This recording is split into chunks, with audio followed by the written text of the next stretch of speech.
Hi, I'm Ayush from Tassyam and welcome to our Hing series part 3. Today we'll talk about our compounded Hing varieties and we have over 15, but don't worry, our guide will help you out. Starting with our Kadak Hing, this is an entry-level Hing but still much stronger than what you find commercially in the markets and it has a very universal flavor profile. Next up is our Khumri yellow Hing, similar to strength to Kadak Hing but is catered specially towards the Gujarati cuisine. Now comes our gluten-free hing. This is India's first and only certified made with organic hing. Of course, this has a very universal flavor profile and is gluten-free. Now, Kabuli hing is something that's loved by many. It is very strong and goes particularly very well with the North Indian flavor palette. Now we'll talk about our Shahri hing. This is the ultimate and the strongest compounded powdered hing anywhere in the world, period.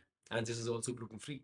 It goes great with any sort of cuisine, be it North Indian, be it South Indian, if you want to make your very authentic rasams or sambars, and even your continental cuisine to add a garlicky twist.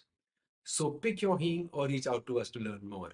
In the next series, we'll talk about Tassyam's 100% pure raw hing crystals.